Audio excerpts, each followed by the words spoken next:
Welcome to my channel.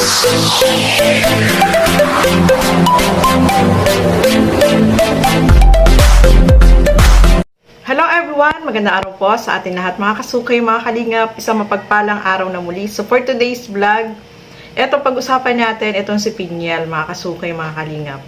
Alam natin na si Pinyel ay pangarap niya talaga na makapag-aral, no?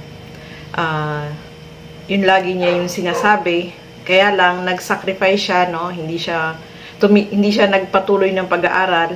Problema niya rin kasi yung financial at saka yung kanyang ama, no? So ngayon mga kasukay, mga kalingap is eto nga, nakikiramay tayo sa pagkamatay ng kanyang tatay, no? Sobrang lungkot ni Pinyel dahil alam niyo naman po na silang dalawa lang yung magkasama sa araw-araw, no, diyan sa kanila, dun sa tinutuluyan nila, mga kasukay, mga kalingap. So eto nga, napanood natin ito sa vlog ni Kuya Bal, no, mga kasukay, mga kalingap, na may good news itong si Kuya Bal. Di ba ang pangarap ni Pinyel is makapag-aral siya, no? Yun yung gusto niya, maging teacher, no, mga kasukay, mga kalingap. At eto nga, sinabi ni Kuya Bal na pagbalik po nila ng diet is kasama na itong si Pinyel at mag-i-inquire kung pwede na siyang pumasok or yung makapag-aral, no, makapagpatuloy sa kanyang pag-aaral, no. So magandang balita po yan, mga kasukay, dahil inisip din syempre nila Kuya Bal yung kalagayan ni Pinyel. Yung kapatid niya, yung dalawa niyang kapatid is may mga asawa na po yun, no. Syempre mag-isa na lang siya dyan sa bahay nila, no, sa tinutuluyan nila. So, ang ginawa ni Kuya Bal is eto nga, isasama sa diet at doon na muna si Pinyel at doon po siya mag-aaral. Sa Diet State University yung sinabi ni Kuya Bal dyan na pwedeng pumasok si Pinyel na maging siya, teacher, no, mga kasukay, mga kalingap.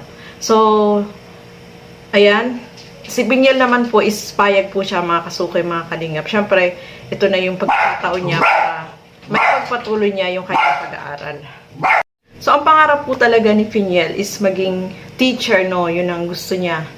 So, ito yung talagang pagkakataon niya para makapag-aral, no?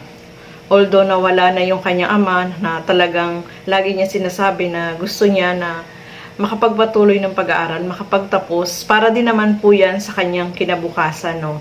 Dahil, ayan nga, nagsusolo na siya. Nakakawa si Pinyel, ng mga kasukay, mga kalingap, dahil iniwan na nga siya ng tatay. Yung mga kapatid naman niya po is may mga asawa na. So, buti na lang, nandyan si Kuya Bal, no? At handa po siyang tulungan na makapagpatuloy ng kanyang pag-aaral, mga kasukay, mga kalingap.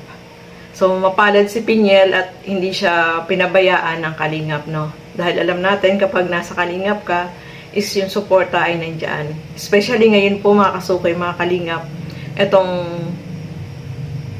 lamay, no, nandyan talaga, pumunta po talaga dyan sila Kuya Bal. Alam natin na walang ibang tutulong sa kanila kundi ang kalingap, no. Nandyan si Kuya Bal na talagang tutulong, saka yung mga sponsor para matulungan po itong si Pinyel. So, napakapalad ni Pinyel at buti na lang natagpuan po siya ng kalingap. So, ayan, mga kasukay, mga kalingap, hangad natin kay Pinyel ay yung makapagpatuloy siya ng pag-aaral, makapagtapos siya, at ito naman po ay para sa kanyang future, no. Although wala na yung kanyang mama, wala na yung kanyang papa, so talagang kailangan ni Pinyel na magsumikap, makapag-aral, makapagtapos. Sa tulong po yan ng kalingap ni Kuya Bal. So, ayan, mga kasukay, mga kalingap, maraming salamat po sa inyong panonood. At lagi po natin suportahan Bal Santos Matubang, Kalingap Rob, at Edna Vlogs. At syempre, yung aking YouTube channel, Gandang Emmy. Sa mga hindi pa po nakapag-subscribe, please subscribe and please hit the notification bell para lagi po kayong updated sa aking mga ina-upload na mga reaction video. Maraming salamat po at hanggang sa muli. Bye-bye!